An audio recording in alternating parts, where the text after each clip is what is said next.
Next topic है हमारा about the respiration in the chapter bioenergetics. हमने फोटोसिंथेसिस को कंप्लीट किया जिसमें हमने लाइट रिएक्शन डार्क रिएक्शंस पढ़े थे। At the same time respiration भी कैरी आउट हो रही होती है इन द प्लांट्स। एनिमल्स में तो आप लोगों को पता है रेस्पिरेशन होती है, प्लांट्स में भी हो रही होती है। हम यहाँ पे डिस्कस करेंगे, दोनों पॉइंट ऑफ व्यू से डिस्कस करेंगे। रेस्पिरेशन जो है, बेसिकली रेस्पिरेशन क्या है। अगर आप लोगों को ये लगता है कि कार्बन डाइऑक्साइड को एक्सहेल करना और ऑक्सीजन को अंदर लेके जाना रेस्पिरेशन है, तो ये गलत है, क्योंकि ये रेस्पिरेशन है। बट नॉर्मली हम उसके लिए, उस प्रोसेस के लिए वर्ड यूज़ करते हैं ब्रीदिंग का, ठीक है। और ब्रीदिंग को हम एक्सटर्नल रेस्पिरेशन भी कह सकते हैं।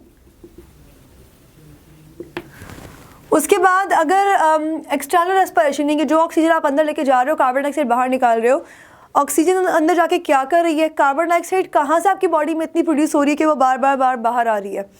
तो उसमें ये होता है कि जो ऑक्सीजन आप बॉडी के अंदर लेके जा रहे हैं वो अंदर आपके रिएक्शंस को मेटाबोलाइज करती है। रिएक्शंस में इनके जो प्रोडक्ट्स हैं बेसिकली, या जो आप न्यूट्रिएंट्स इनटेक कर रहे हो उसको मेटाबोलाइज करके उसे एनर्जी आपको देती है, चाहे वो एनिमल्स की बात हो या वो प्लांट्स की बात हो। तो जब आप ऑक्सीजन मेटाबॉलिज्म होता है, that is known as internal respiration और सिंपली द रेस्पिरेशन। तो ये डिफरेंस याद रखना है, डिफरेंस बड़ा इंपॉर्टेंट है। इंटरव्यूज़ में जो है वो पूछे जाते हैं और लोगों को अक्सर औकात नहीं भी आता होता। तो cellular respiration is the process by which energy is made available to the cells in a step by step breakdown of carbon chain molecules in the cell. तीसरी चीज़ जो कि इंटरनल रेस्पिरेशन से मिलती जुलती ही है वो ये है कि that is the cellular respiration. Cellular respiration में सेल्स के अंदर रेस्पिरेशन होती है और जिसकी वजह से एनर्जी बनती है, वो सेल्स को अवेलेबल होती है और सेल जो है वो उससे अपने डिफरेंट फंक्शन और डिफरेंट जो एक्टिविटीज़ है उसे कैरी आउट कर सकते हैं। उसके बाद रेस्पिरेशन में हमारे पास डिफरेंट जो है वो टाइप्स एक्सप्लेन हुई हैं। पहला तो ये है कि एरोबिक और एनारोबिक रेस्पिरेशन है। Aerobic respiration,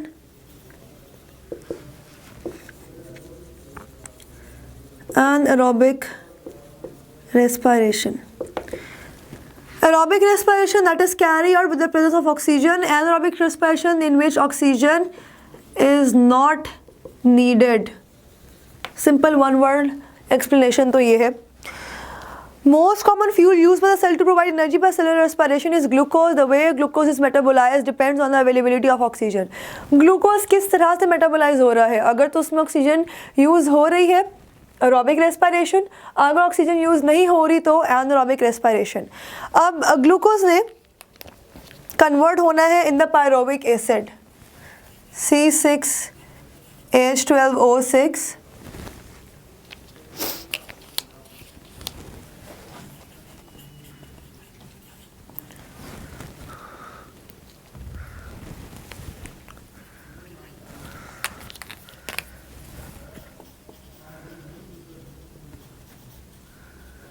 This is pyruvic acid और this is done by the help of NAD.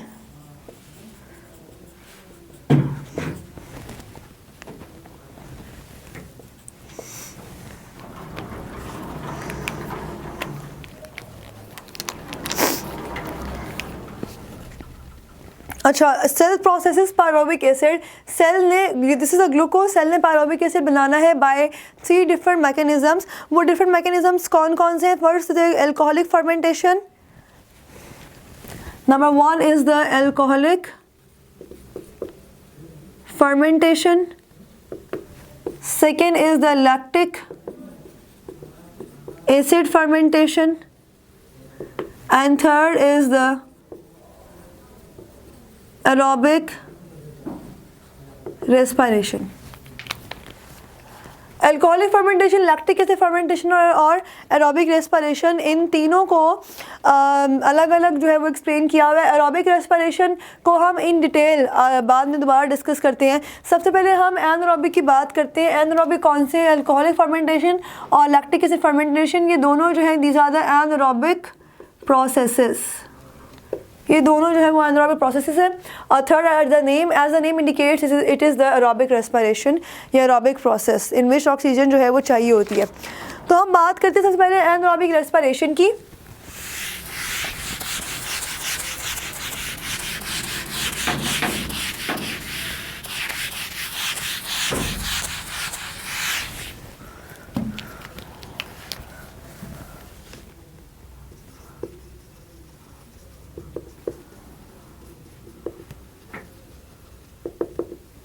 Anaerobic respiration में फर्स्ट इज द, बुक में आई गेस अल्कोहलिक फर्मेंटेशन, हाँ जी अल्कोहलिक फर्मेंटेशन है।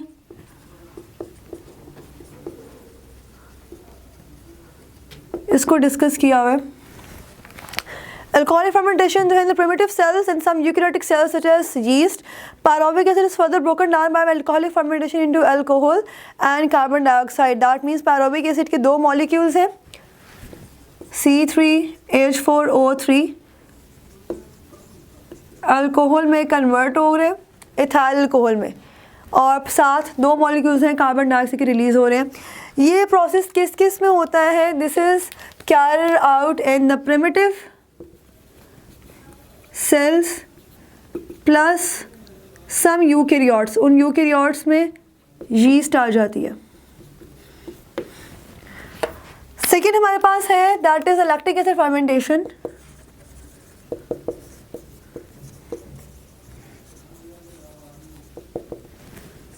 लैक्टिक एसिड फर्मेंटेशन में pyruvic acid की further breakdown होगी into the lactic acid, और यहाँ पे भी वही है कि दो मॉलिक्यूल्स होंगे C3H4O3,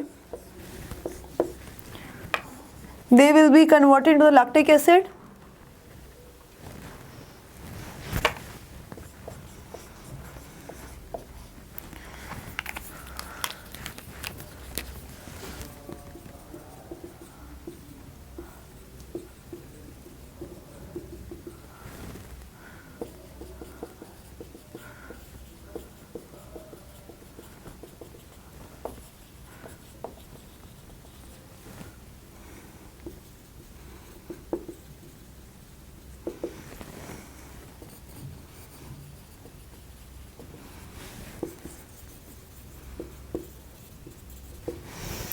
अच्छा, उसके बाद हमारे पास एक बात याद रखिएगा कि जितनी एनर्जी एरोबिक रेस्पिरेशन से प्रोड्यूस होती है एनारोबिक में उससे बहुत कम एनर्जी प्रोड्यूस होती है।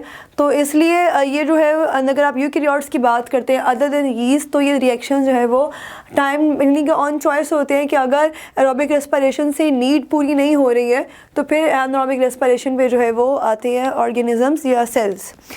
उसके बाद एरोबिक रेस्पिरेशन जो है वो डिस्कस हुआ है। एरोबिक रेस्पिरेशन में यहीं पे इसको डिस्कस कर लेते हैं एरोबिक रेस्पिरेशन को। ऑक्सीजन की प्रेजेंस में, in the presence of oxygen, breakdown of complex molecules in the simpler substances to release energy। ये पहले भी रेस्पिरेशन मैंने स्टार्ट में भी डिस्कस कर लिया। एरोबिक रेस्पिरेशन जो है वो क्या होती है, यानी कि इंटरनल या सेलुलर रेस्पिरेशन। यहाँ पे दोबारा भी बता दिया है। इसमें दो तीन चीज़ें लिखी हुई हैं, वो ये है first is the role of mitochondria in respiration. Role of mitochondria, mitochondria का क्या रोल होता है? जितनी भी रेस्पिरेशन है एरोबिक रेस्पिरेशन ये सारी की सारी it occurs in the mitochondria. और माइटोकॉन्ड्रिया में जो इनर इनफोल्ड्स होती हैं क्रिस्टी अगर आपको याद हो, it is somewhat like this के दिस इज अ माइटोकॉन्ड्रिया।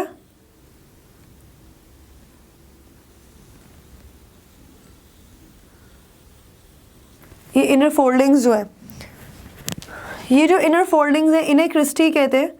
इस क्रिस्टी के अंदर छोटे छोटे एलिमेंट्री पार्टिकल्स होते हैं और यहाँ पे these cristae are the sites जहाँ पर रेस्पिरेशन जो है वो होती है। और उसके अलावा चूँकि यहाँ पे जो है वो एनर्जी सारी सारी यूज़ मतलब प्रोड्यूस होती है in the form of ATP, तो एटीपी की वजह से, और एटीपी का क्या काम है, एनर्जी को प्रोवाइड करना to different cell parts, to different parts of the body, जिसकी वजह से हम माइटोकॉन्ड्रिया को powerhouse of the cell कहते हैं। उसके बाद दूसरी इंपॉर्टेंस इसमें डिस्कस हुई है एटीपी की इंपॉर्टेंस। एटीपी में जो है वो 3 बॉन्ड्स हैं। First bond is the first phosphate bond जो है, it is as compare to second and third, उसमें एनर्जी लेस होती है, but second and third phosphate bonds are the high energy bonds. तो दैट मीन्स कि जैसे जैसे आप उन बॉन्ड्स को तोड़ोगे उतनी ज़्यादा आपको एनर्जी जो है वो मिलेगी। तो इस तरह से जो है वो रेस्पिरेशन का फिनोमेना कैरी आउट होता है।